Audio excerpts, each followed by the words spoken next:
This is Rod Kusin, Spooman for Risk on June 5th, 2020. It is a Friday.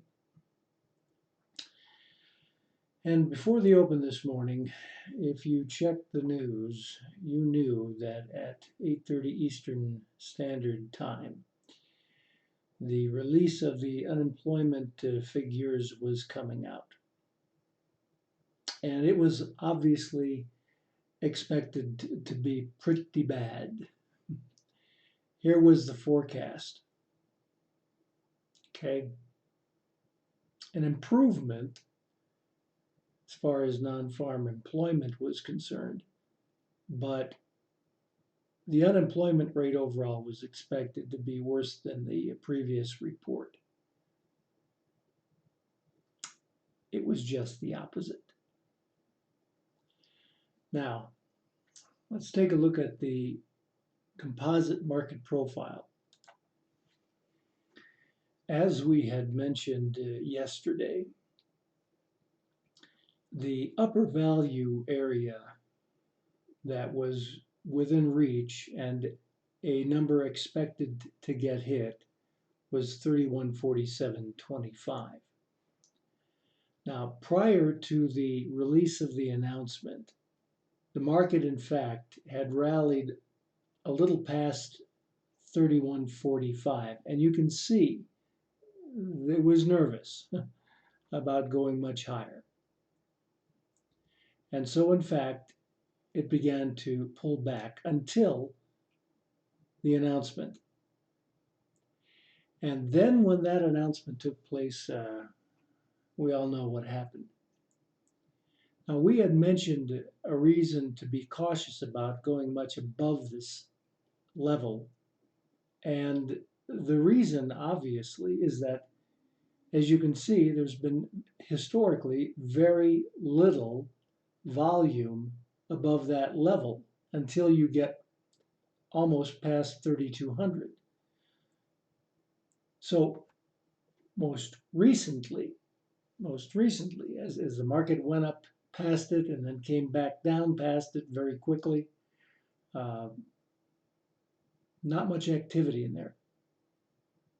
So what normally happens when we reach a level like this, if there is no news, the chances of breaking much past that upper value level is pretty small. But when the news is out, depending upon where your level is, because you can have this this kind of a pattern taking place on the way down as much as you do on the way up. So on the way up, and of course under this present economic climate, very difficult to expect that we would have rallied past this. But with positive news, not only did we rally past it, but we went through it in a robust fashion very quickly. And the same can happen on the way down. When the market is shorting and you get into an area of very low volume, the market can actually gain momentum going through those levels because nobody wants to trade. Nobody's traded in that area before. So the same was true here. On the way up here, there was not a whole lot of volume. It wasn't until right in here that the volume really began to increase. And so what we're going to do now is just bring us back to today and look at how this volume gets filled in. Now, in fact, as we moved up to the high, okay, right in here, you can see where that's at, right here, right as that the volume was really picking up, there wasn't any more activity. So it pushed through all of this. So let's go ahead and just bring this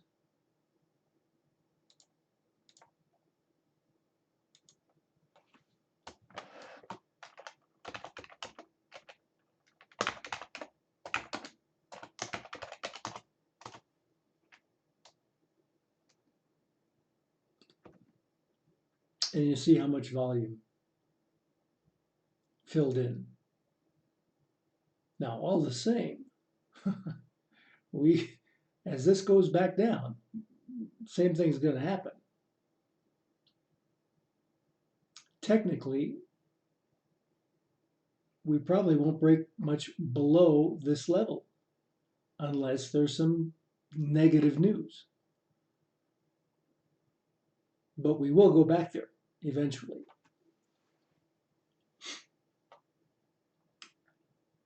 All right, let's take a look. We also ran a Fibonacci extension, an ABC extension off of these pivots. And the 61.8 is still above 32.51. We didn't make it that high today, of course. But it was quite a rally, just an amazing, amazing rally.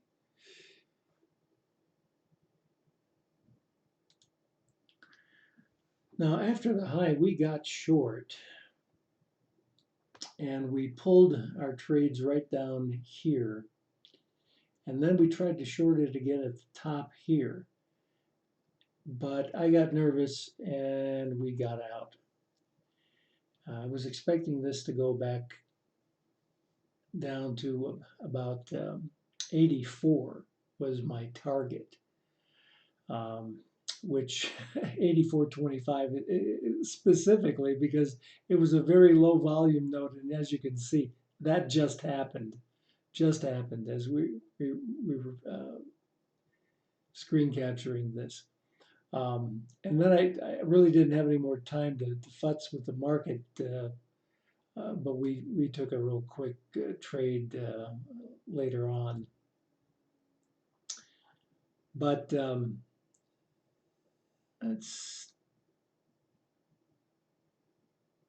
yeah, there we go.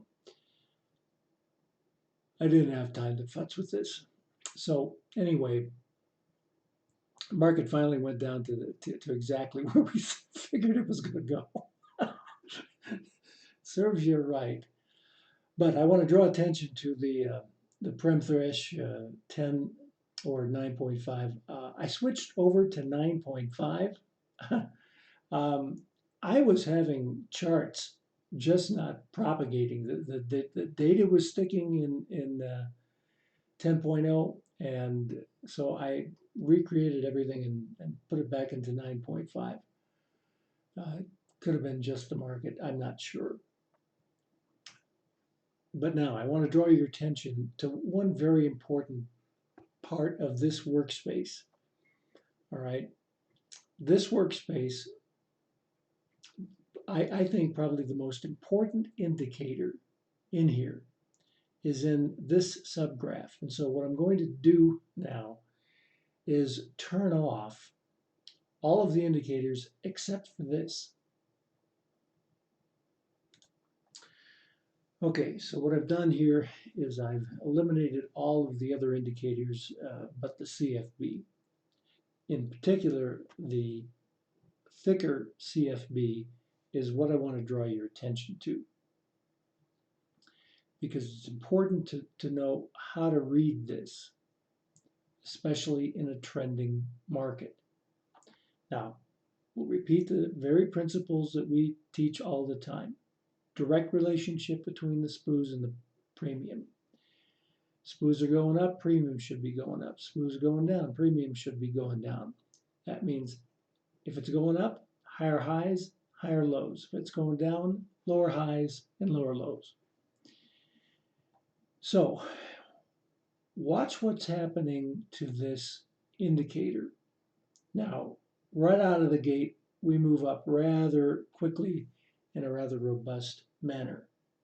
And as you can see, as you watch the movement of this indicator, what's happening to the lows? Higher lows. This is going up. Get out of here.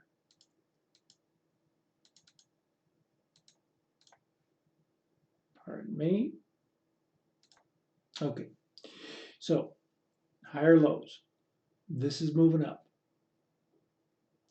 Market's going to be moving up. And then we kind of come to a maximum here again, and it tails off just a bit. Let's take this further, because the rally really starts to take off a little bit later. But right here, as you can see, we had hit a high, but we're sort of at a lower high in here. So we got that little dip, but look at the lows. Still getting higher lows. It tailed off a bit. Now, when this happens, okay, that means that the probability is going to be less that the next high on the ES is going to be accompanied by a higher high on the indicator. Now, it could happen, but when you get this big dip, it's generally an indication that the next high is going to be a lower high on this indicator, and you should see an accompanying pullback on the ES. That doesn't necessarily mean that the trend is going to reverse, but it can be an opportunity to either take a quick short or, perhaps just anticipate the market's going to come down, giving you another opportunity for a long trade. But let's continue watching this. Okay, now we really start to move up. Again, this pulled back, and when it started to take off, it really took off. But as it did, you got a lower high here. What happens? Market pulls back. Now, this isn't a big move, but it did go from 95 roughly down to 92. That's a 3-point move. You could have seen that. But another opportunity to get in to a long trade as this pulled back. You can see exactly where the pivot is right here. And by the way, we stick this indicator right on the premium to help you to learn how to read it. Now, you don't have to have it in that subgraph, but I put it there to give you a graphical display of how the premium is in fact really moving. So there's a nice entry right there, right at the bottom, as you can see. Okay, now we continue to move up. This thing just doesn't stop. But lower high again here. 95, 92, and this just keeps on going down. 93 here, and now finally it starts to turn again. I want you to pay real close attention to what we're going to show you right now. Look at the price where this indicator turned. So we're right at about, the low is around 94. That's actually a little bit lower. So 93.5. And when this starts to move up again, we're a little bit higher, 95. So what you want to do when this is coming down, if you know what the trend is, okay, during the period in which this is coming down, you want to grab a long trade if you're not already in it. As this comes down here, or if you're divergent at a lower low here, as you are here, okay? Now this is going to be a faster entry. Over here, you're already late. Because this, the settings here, this is set to 72. This is set to or is it 12? Right there, much faster. So you're looking for an opportunity to go long as this is pulling back if you're not already in the trade. But as we go up, see what the problem is. We moved up to this new high. We're at a much lower high. And to be honest, I would have expected this to have turned right there. But as you know, it didn't. But as this pulled back, all right, and then it finally turned, if you were short and you didn't react to this, it would have been very easy to get stopped out. Now, at the top of the move today, which is right here, okay, this indicator was not at a lower high. And I kind of expected that we would see a lower high here, but we did not. So sometimes these indicators just don't quite tell you exactly what you want to know. So you've got to have some other information there to help you. But my point is that as far down as this moved, I would have expected this to have been a lower high. But let's look at what was. So we've put the RSX back and the fractal. Very obvious lower high here. Divergence showing up here. And the fractal is also not as high. Over here, fractal was 1841 at the high. Here, 1750. Now, it was, of course, lower than that, even at 16 before it finally turned. But our point being, yeah, we had the divergence showing up in another indicator at that high. But let's continue to look on through the day. As this pullback took place and we moved back to the point of control, this indicator was already beginning to move up. Okay? So as you're slamming into the point of control and the premium here is going long, you knew something was about to give, that they're finding support here.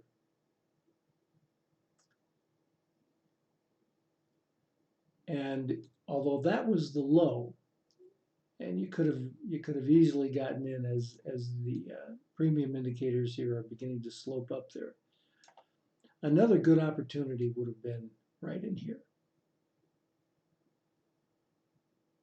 Okay, because everything is pulling in your favor. And so nice move all the way up to just about 5, 24.75. Somewhat equal low here, higher low here, nice quick move, and up you go. But then, once you got there, look at how that indicator is sloping down.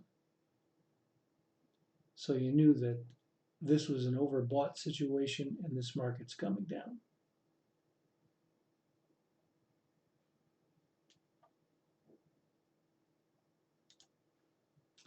Now, as the market really pulled back here, look at what was developing.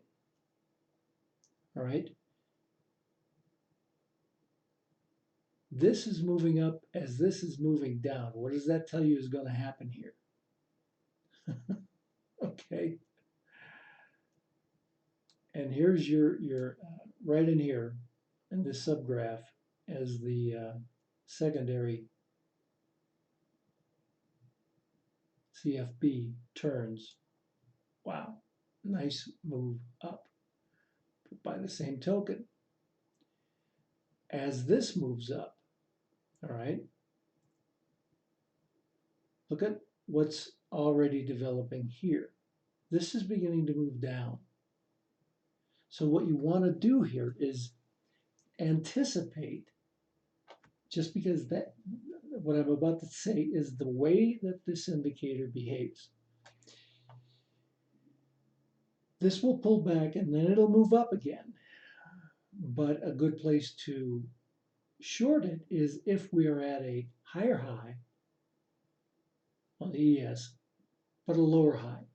Okay, this was kind of what we were looking for at the high. Now it didn't happen, but it's happening here. You're really at a higher high here, and you're at a much lower high on this indicator. So you have every reason to anticipate that this is going to move down. Then, as it does move down, if it's going to start moving back up, look for a higher low on the indicator at a lower low on the ES. And you've got that divergence right here. Okay. Now, as it turns out, all right, we get that real quick pullback in here. But even so, when that finally took place, all right, you were at a lower low here, but even a higher low again on our indicator. So what happens over here? Okay, there's your high, you're at a lower high here. And this comes back. Then over here, you're at a lower low, but a higher low here. That's the pattern you want to look for.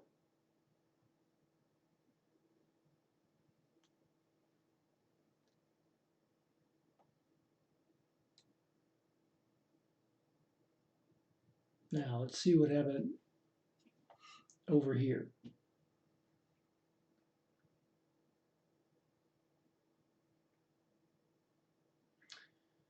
All right, as this market moved up,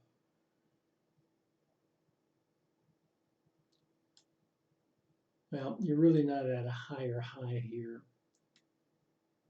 You're at a lower high here. The indicator was already turning as we moved up to that high.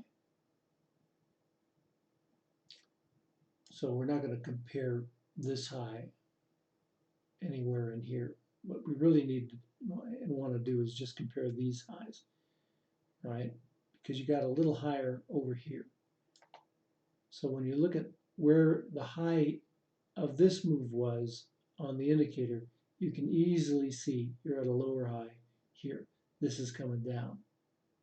So where are you going to go long is if you get a lower low and a higher low on the indicator. So we come into this point and we are in fact at a higher low.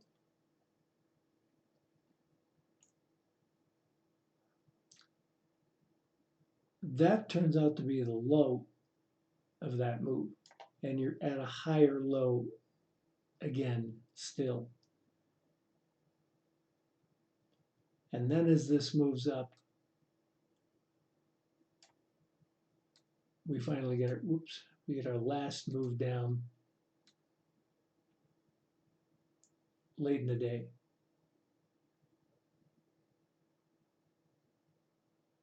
So this really wasn't a higher low here on this particular indicator at that particular moment. Didn't quite materialize the way we expected it to. But the trend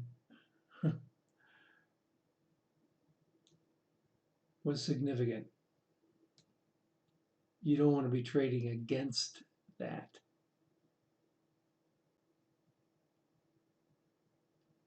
And so it looks to me like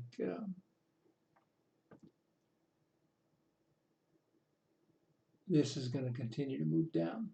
Now we may get a move back up here to the point of control. That might just develop.